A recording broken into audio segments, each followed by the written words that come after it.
কয়েকদিন ধরে সোনাইয়ের শরীরটা একদমই খারাপ যাচ্ছে জানো তো। তার জন্যই সকাল সকাল উঠে তোমাদের দাদা ভাই কান্দি নিয়ে গেল ওকে শিশু বিশেষজ্ঞ ডাক্তার দেখাবে বলে। কারণ কয়েকদিন ধরে শরীর খারাপ চলছে, তখন পাড়ার এই ডাক্তার, মানে গ্রামের যে ডাক্তার থাকে না, হাতুড়ে ডাক্তার বলে, তো সেই ডাক্তারকেই দেখানো হয়েছিল। তো সেই ডাক্তারে মানে ওষুধে কমছে কিন্তু আবার সেই রোগটা আসছে, যার কারণে বড় ডাক্তার ধরতে হলো আমাদেরকে আবার। জানি না এটা ভাইরাস কিনা, তবে এটা নাকি প্রতিটা বাচ্চার হচ্ছে, প্রায় বাচ্চার এখনো হচ্ছে নাকি এরকম। তো তোমাদেরকে বলছি তোমরা তোমাদের বাচ্চাদেরকে সাবধানে রেখো, খাওয়া দাওয়া একটু মানে সাবধানে করাও। আমার বাচ্চার প্রচুর পরিমাণে শরীর খারাপ হয়েছে, যেটা হচ্ছে কয়েকদিন ধরে প্রচুর পরিমাণে বমি চলছে, কিছু খেতে পাচ্ছে না, যা খাচ্ছে উতলিয়ে দিচ্ছে, একদমই মানে হজম শক্তিটা নেই, মানে হজম করতেই পারছে না। কালকে রাতে দুটো খেজুর খেয়েছিল সন্ধ্যাবেলায় আর কি, রাতেও নয় সন্ধ্যাবেলায়। দুটো খেজুর খেয়েছিল, আর তারপরে অনেকক্ষণ পরে মানে আধা ঘন্টা ১ ঘন্টা পরে একটু দুধ খেয়েছিল, মানে কাপে করে নিয়ে একটু দুধ খেয়েছিল সোনাই। তো দুধটা খাওয়ার পরে মানে বসেও নি, সঙ্গে সঙ্গে একদম এমনভাবে বমি করে দিল, মানে যা, মানে আমি দেখতে পাচ্ছি না চোখে, মানে আমি শুদ্ধ কান্না করছি যে আমার ছেলেটাকে নিয়ে আমি কী করব, কয়েকদিন ধরে এইভাবে বমি করছে, মানে দেখতে পারছি না চোখে, শরীরটা দুর্বল হয়ে গেছে, অনেকটা শরীর ভেঙে গেছে ওর। সেই সব চিন্তা করতে করতে জানো তো আমার প্রচুর পরিমাণে মাথা ধরে যায়, সারা রাত মানে তেমনভাবে ঘুমোতে পারিনি।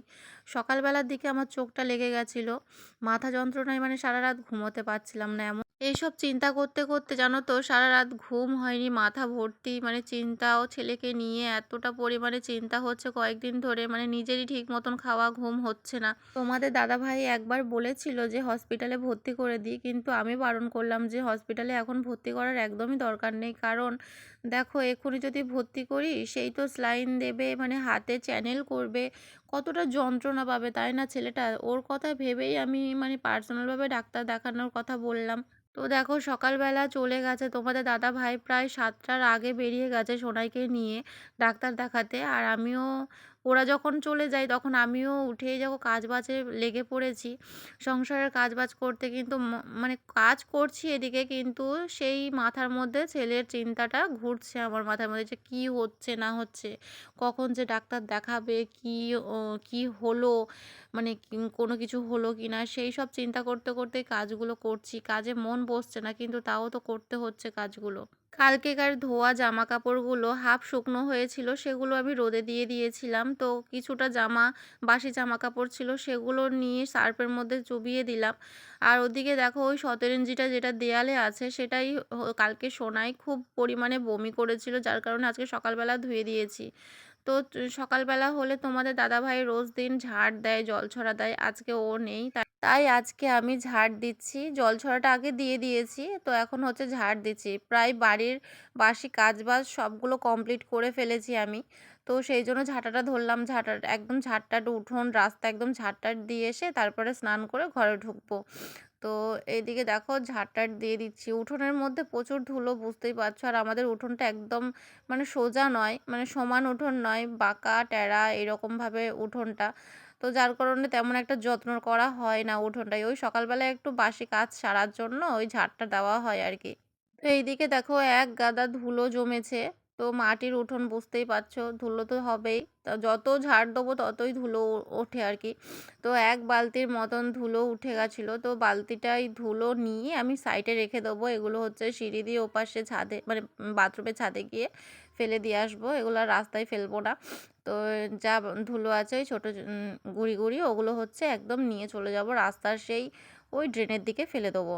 আজকে অনেক সকালেই রোদটা দেখা গেছে, রোদটা উঠে গেছে। অন্যান্য দিন কি বলতো ৯টা বাজলেও সেই কুয়াশা কুয়াশা লেগে থাকে, কিন্তু আজকে ৭টার দিকেই কিন্তু, ৭টা কি ৭:৩০ এরকম রোদটা কিন্তু উঠে গেছে।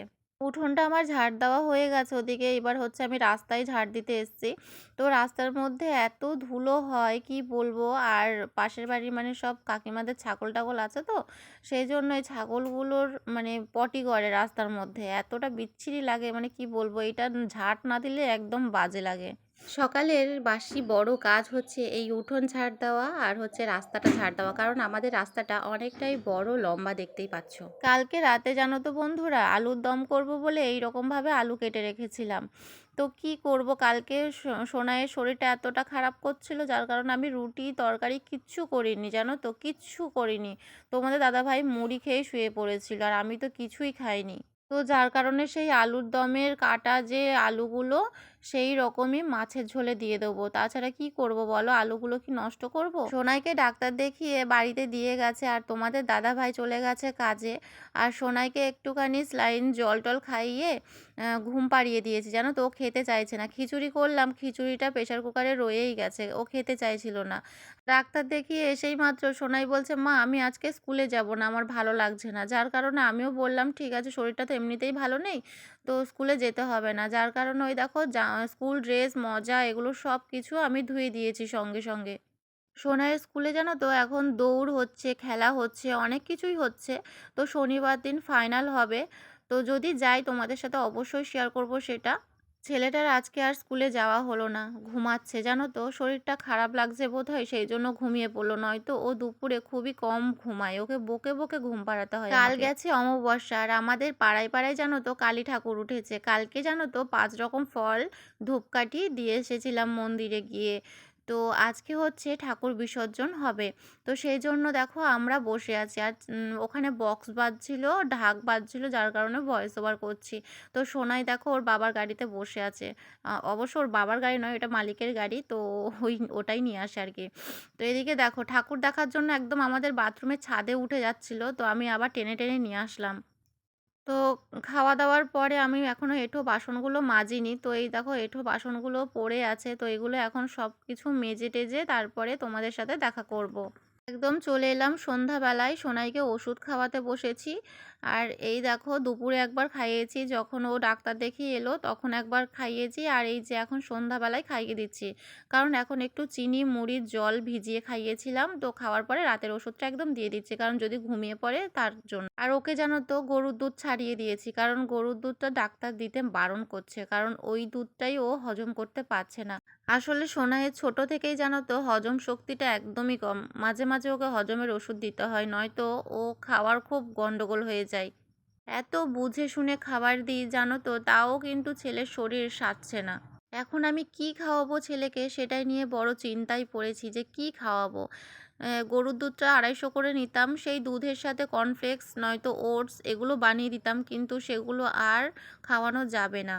মাঝখানে কিছুদিন হরলিক্স দিচ্ছিলাম, তারপরে হচ্ছে কমপ্ল্যান দিচ্ছিলাম, সেগুলোও বাদ, সেগুলোও আর হবে না, কারণ ওগুলো তো দুধ দিয়েই খাওয়াতাম, সেগুলো আর খাওয়ানো যাবে না। আর ওকে জানো তো এই ভাত আর মুড়ি ছাড়া, মানে এই দুটো জিনিস ছাড়া যদি অন্য কিছু আমি খাওয়াতে যাই, তাহলে মানে একদম ওর অবস্থা খারাপ হয়ে যায়, মানে কি যে বিচ্ছিরি অবস্থা হয়ে যায়, শুধু বমি করবে নয় গ্যাস হয়ে যাবে, মানে এই রকম ব্যাপার।